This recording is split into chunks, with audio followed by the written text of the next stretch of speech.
Shalom, damai di hati, saudara-saudaraku yang kekasih dalam Tuhan. Jumpa lagi dengan program Sapaan Berkat dari Jemaat Gemim Peniel Tuna Wonasa. Saya percaya bahwa dimanapun saudara-saudara berada saat ini, kasih Yesus selalu menyapa, mempersatukan, memelihara kehidupan kita semua. Saat ini sebelum kita membaca dan merenungkan firman Tuhan, mari kita berdoa. Ya Tuhan Allah kami, Bapa pemelihara kehidupan, terpujilah namamu kekal untuk selama-lamanya. Kami bersyukur untuk penyertaan dan pemeliharaan Tuhan. Kami boleh ada sebagaimana kami ada saat ini. Kami akan membaca dan merenungkan firman-Mu. Maka biarlah hikmat-Mu menuntun kami semua. Dan biarlah Roh Kudus Tuhan bekerja sebebas-bebasnya dalam ruangan hati kami. Ia akan menuntun kami untuk memahami, untuk mengerti apa maksud kebenaran firman Tuhan. Tuntunlah hamba-Mu untuk memberitakannya. Dan tuntunlah kami semua memelihara firman-Mu dalam ketaatan dan kesetiaan. Dalam nama Tuhan Yesus, firman kehidupan, kami berdoa. Amin. Saudara-saudara, bacaan firman kita untuk edisi MTPJ Gemim 24 sampai 30 Maret 2024 terambil dalam Injil Markus pasal 15. Markus pasal 15 ayat 20b sampai 32. Firman Tuhan Markus pasal 15 ayat 20b sampai 32. Firman Tuhan dengan perikop Yesus disalibkan. Kemudian Yesus dibawa keluar untuk disalibkan. Pada waktu itu lewat seorang yang bernama Simon orang Kirene, ayah Alexander dan Rufus, yang baru datang dari luar kota. Dan orang itu mereka paksa untuk memikul salib Yesus. Mereka membawa Yesus ke tempat yang bernama Golgota, yang berarti tempat tengkorak. Lalu mereka memberi anggur bercampur mur kepadanya, tetapi ia menolaknya. Kemudian mereka menyalibkan dia, lalu mereka membagi pakaiannya dengan membuang undi atasnya untuk menentukan bagian masing-masing. Hari jam 9 ketika ia disalibkan, dan alasan mengapa ia dihukum disebut pada tulisan yang terpasang di situ, Raja orang Yahudi. Bersama dengan dia disalibkan dua orang penyamun, seorang di sebelah kanannya dan seorang di sebelah kirinya. Demikian genaplah nas Alkitab yang berbunyi, ia akan terhitung di antara orang-orang durhaka. Orang-orang yang lewat di sana menghujat dia, dan sambil menggelengkan kepala mereka berkata, "Hai engkau yang mau merubuhkan bait suci dan mau membangunnya kembali dalam 3 hari. Turunlah dari salib itu dan selamatkanlah dirimu." Demikian juga imam-imam kepala bersama ahli Taurat mengolok-olokkan dia di antara mereka sendiri dan mereka berkata, "Orang lain ia selamatkan, tetapi dirinya sendiri tidak dapat ia selamatkan. Baiklah Mesias, Raja Israel itu, turun dari salib itu, supaya kita lihat dan percaya." Bahkan kedua orang yang disalibkan bersama-sama dengan dia mencela dia juga. Demikianlah firman Tuhan. Yang berbahagia ialah mereka yang membaca dan merenungkan firman Tuhan, yang memeliharanya dalam hatinya, dan memberlakukannya dalam hidup setiap hari. Saudara-saudaraku yang kekasih dalam Tuhan, menurut hukum Romawi, para terpidana harus memikul salib mereka ke tempat hukuman. Tidak terkecuali Tuhan Yesus. Salib yang dipikul menunjukkan bahwa dirinya dicap sebagai kriminal. Dan Alkitab mencatat bahwa Yesus berulang kali jatuh saat memikul salibnya. Dia disalibkan di luar tembok kota, tempat bagi orang-orang yang ditolak dan terbuang. Tempat itu dinamakan Bukit Golgota yang berarti tempat tengkorak. Di tempat itulah biasanya para kriminal dieksekusi. Dan penyalipan ini biasanya dipertontonkan bagi orang banyak sebagai sebuah peringatan agar mereka jangan mencoba-coba untuk melawan penguasa Romawi pada saat itu. Nah, saudara-saudara, adalah seorang yang bernama Simon dari Kirene. Seorang yang baru datang dari luar kota. Tiba-tiba saja dia dipaksa memikul salib tanpa tahu juntrungannya. Bukankah ini dengan tepat menggambarkan rona kehidupan yang kadang-kadang kita jalani? Di mana tiba-tiba dipaksakan ke atas bahu kita, entah dari mana dan dengan alasan apa. Saudara-saudara yang dikasihi Tuhan Yesus, perjalanan hidup ini tidak pernah lepas dari penderitaan siapapun kita. Walaupun kita adalah orang percaya, kita juga tidak pernah dijanjikan Tuhan hidup tanpa cobaan.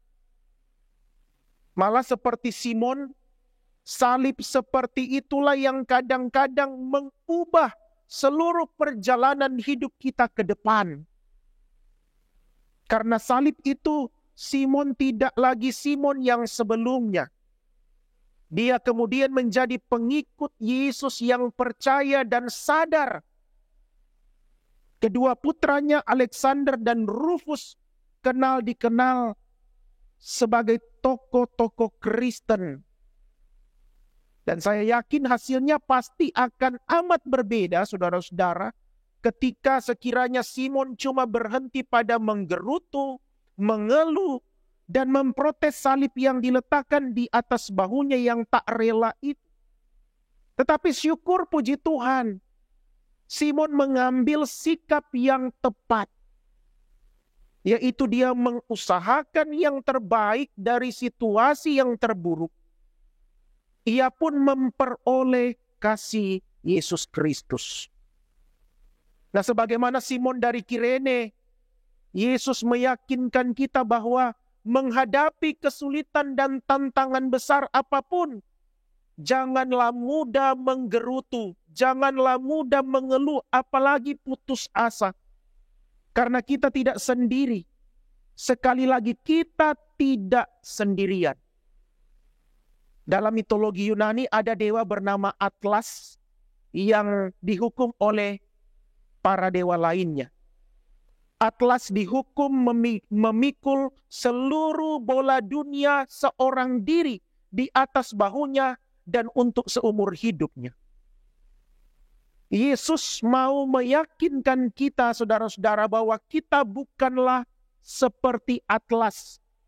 Kita tidak sendiri memikul seluruh beban penderitaan kita. Karena Tuhan Yesus selalu memberikan kekuatan dan penghiburan kepada kita. Kita memang sementara berada di minggu-minggu sengsara. Kita memang sementara menghadapi masa-masa sulit.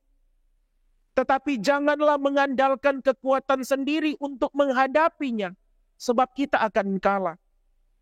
Juga jangan mengandalkan kekuatan-kekuatan besar yang ada di sekitar kita, sebab kita akan kecewa.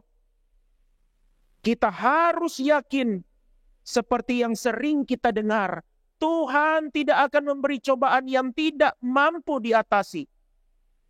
Andalan kita yang percaya cuma satu, kuasa Allah di dalam Yesus Kristus yang menanggung dosa kekejaman dunia dengan memikul salibnya. Kita sebagai orang percaya harus siap menghadapi ujian iman melalui berbagai pencobaan. Dan ingatlah saudara-saudara bahwa sebesar apapun pencobaan yang diperhadapkan kepada kita, Yesus pasti menolong kita. Dialah tabib, ikutlah tabib, berserulah kepadanya, minta tolongannya. Maka kita akan menikmati anugerah kasih-Nya. Saudara-saudaraku yang kekasih dalam Tuhan, salib Yesus bukanlah hukuman yang pantas untuk kejahatannya. Berbeda dengan salib pada Simon, apalagi salib dua orang penjahat di samping Yesus. Penjahat di sebelah kiri sampai titik ajalnya tidak pernah menyesal dan bertobat. Dia menyalahkan semua orang. Sikap ini juga sama persis yang dilakukan oleh orang-orang yang lewat. Imam-imam kepala, ahli-ahli Taurat, mereka menyalahkan Yesus. Penjahat yang di sebelah kiri ini memikul salib, tetapi salibnya tidak memberi harapan. Tanpa perobatan, takkan ada perdamaian. Dan tanpa berdamai dengan Allah, tidak akan ada kelepasan. Penjahat yang disalibkan di sebelah kanan Yesus tampil beda. Mungkin pertama kali dia mencela. Namun kesaksian Injil Lukas ketika berhadapan dengan Yesus membuat dia malu akan dirinya sendiri dan dia sadar betapa nasibnya kini. Kalau ia mau selamat, semata-mata hanyalah bergantung kepada Yesus. Karenanya ia cuma bermohon, tidak sedikit pun merasa berhak untuk menuntut. Tidak ada orang lain yang begitu pasti masuk surga kecuali si penjahat ini. Seluruh kekejaman dari masa lampaunya yang hitam lenyap seketika ketika dia memahami, mengenali dan menerima dan mau hidup dalam kasih Kristus. Apakah kita tidak ingin begitu? Salib itu tanpa ia rencanakan telah membawa dia berjumpa dengan Yesus. Dan perjumpaan ini dia sikapi dengan tepat, yaitu pertobatan dan dia selamat. Salib itu telah memberinya pengharapan. Sekarang tidak ada salib Simon atau salib dua orang penjahat.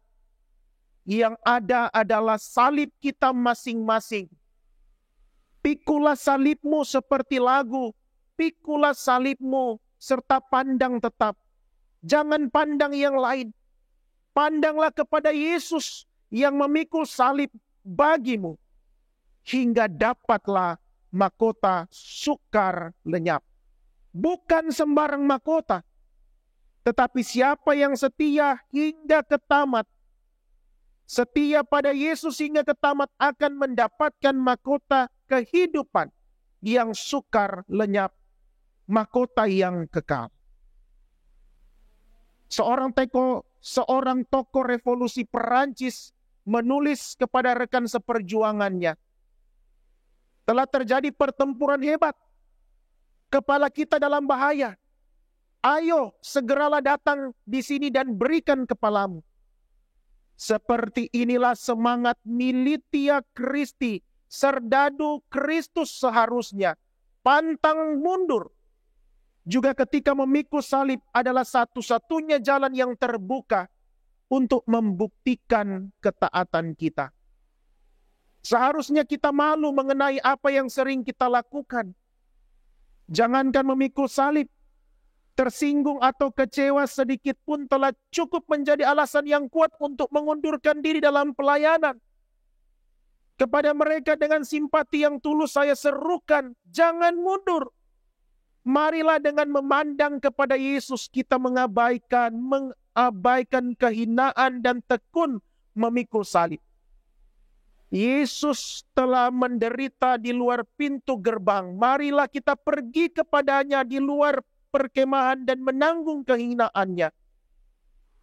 Diperkenankan menanggung kehinaan Kristus adalah kemuliaan bagi setiap orang yang percaya. Salib masih dipikul oleh sebagian besar umat manusia. Tetapi kita yakin Tuhan Yesus Kristus telah menaklukkannya. Amin. Mari kita berdoa. Ya Tuhan Allah kami, terima kasih untuk kebenaran firman-Mu yang telah meneguhkan iman kami semua. Maka biarlah dalam terang kebenaran firman-Mu, kami menjadi pengikut-pengikut Tuhan yang taat dan setia, meskipun harus menderita. Yang kami pandang adalah Tuhan Yesus. Meskipun kami punya salib yang berbeda-beda, bukan seperti salib yang ada pada Simon ataupun kepada dua penjahat yang disalib bersama dengan Tuhan Yesus. Tetapi salib itu ada pada masing-masing kami. Maka biarlah itu kami pikul, dan kami yakini bersama dengan Tuhan kami dapat menjalani kehidupan yang penuh dengan pergumulan dan penderitaan ini. Dan ketika Tuhan dapati kami setia, maka di situ Tuhan anugerahkan kasih setia, rahmat, bahkan mahkota kehidupan. Terima kasih Bapa, berkati setiap kami dimanapun kami berada saat ini. Kiranya kasih Tuhan Yesus selalu menyertai dan memberkati kehidupan kami semua. Terima kasih Tuhan. Dalam nama Tuhan Yesus kami berdoa. Amin. Demikian saudara-saudara untuk sapaan berkat edisi hari ini.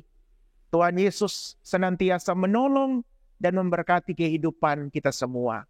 Shalom, damai di hati.